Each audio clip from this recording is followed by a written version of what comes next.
Today is Wednesday, September 6th, 2023, and this is the Dunkley Report. The end of Labor Day would typically mark the start of a furious sprint to the Iowa caucuses as candidates battle for their party's presidential nomination. But as the 2024 campaign comes into greater focus, the usual frenzy is yielding to a sense of inevitability. Donald Trump dominates the Republican primary. Trump's strength comes despite, or perhaps because of, multiple criminal indictments threatening to overshadow any serious debate about the future of the country. President Joe Biden is on a glide path to victory on the Democratic side. The 80-year-old incumbent faces token opposition for the Democratic nomination. Whether voters like it or not, a Trump-Biden rematch may be on the horizon.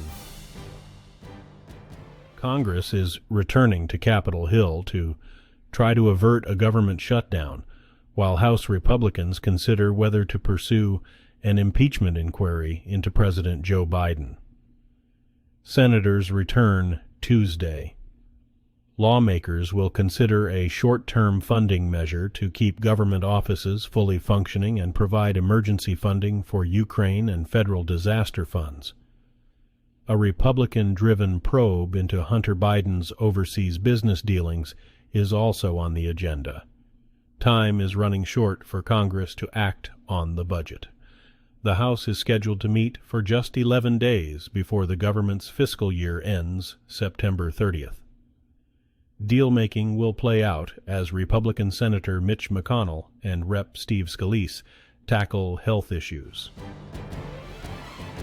The U.S. Capitol physician says 81-year-old Senate Republican leader Mitch McConnell's health episodes show no evidence of a stroke or seizure disorder.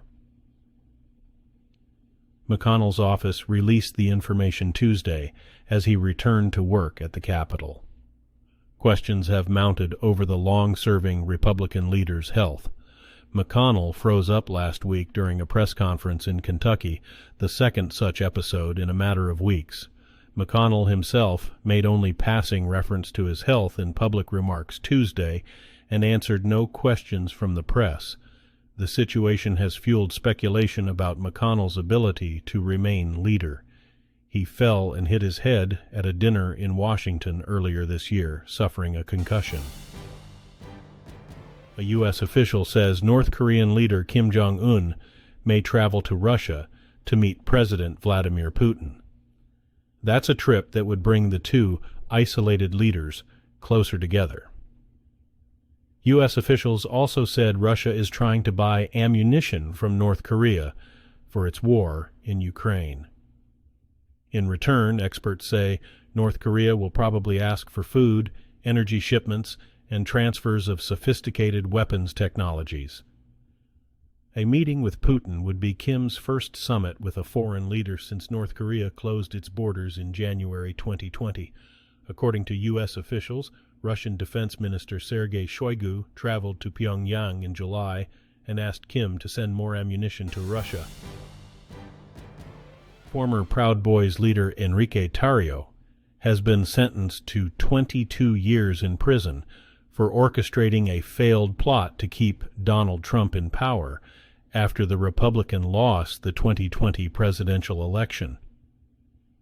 Tuesday's sentencing caps one of the most significant prosecutions over the January 6, 2021 attack on the U.S. Capitol. Tarrio's sentence is the longest so far among more than 1,100 Capitol riot cases. Oath Keepers, founder Stuart Rhodes and former Proud Boys leader Ethan Nordine, each received 18 years for their January 6th convictions. Tarrio's defense attorneys asked for no more than 15 years in prison and told reporters after the hearing that they will appeal. The impeachment trial of Texas Attorney General Ken Paxton that could lead to his permanent removal from office is underway.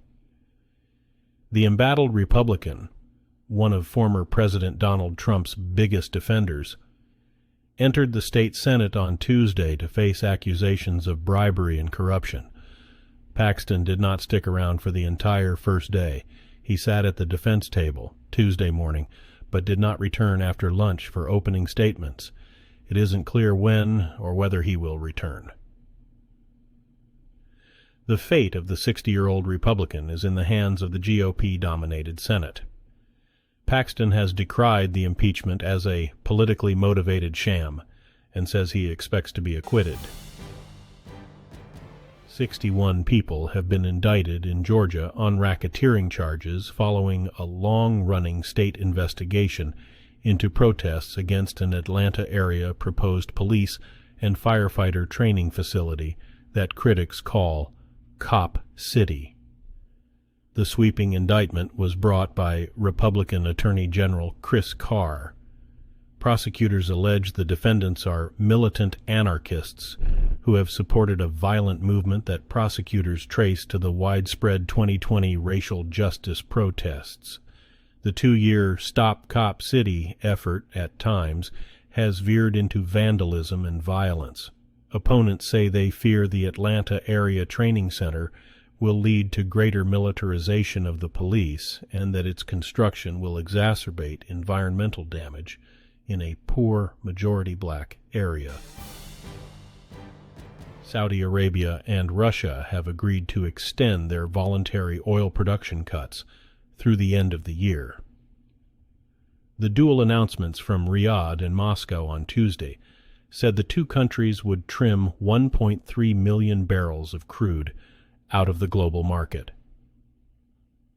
Their move pushed benchmark Brent crude above $90 a barrel in afternoon trading, a price unseen in the market since November.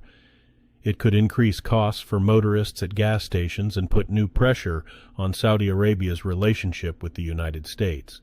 President Joe Biden warned Saudi Arabia last year there would be unspecified consequences for the kingdom partnering with Russia on cuts as Moscow wages war on Ukraine. Hollywood is at a standstill. Actors and screenwriters are months into a dual strike. Film sets are dark, but the movies are still coming, or at least most of them, even if that means some potentially solitary red carpet walks. Up until now, the ongoing stalemate has had a modest effect on late summer movie releases. But now that the strikes have rounded Labor Day with no end in sight, Hollywood's high season is imperiled. Much is in flux. Taylor Swift is in. Dune is out. The ongoing actors and screenwriters' strikes are casting a pall over the fall movie season, but a parade of awards contenders and autumn blockbusters are on the way, nevertheless. Number 21, Duke, and number 22, Colorado, have jumped into the Associated Press top 25 college football poll after scoring the biggest upsets of the opening weekend of the season. Number 4, Florida State, also climbed into the top 5 with a resounding victory over LSU, which dropped from 5th to number 14. Georgia remained number 1, and Michigan held steady at number 2. Number 3, Alabama, moved up a spot, and Florida State climbed 4 places and received 3 first-place votes. Ohio State dropped 2 places to round out the top 5. Today's news was reported by the Associated Press. This has been the World News for Wednesday, September 6, 2023.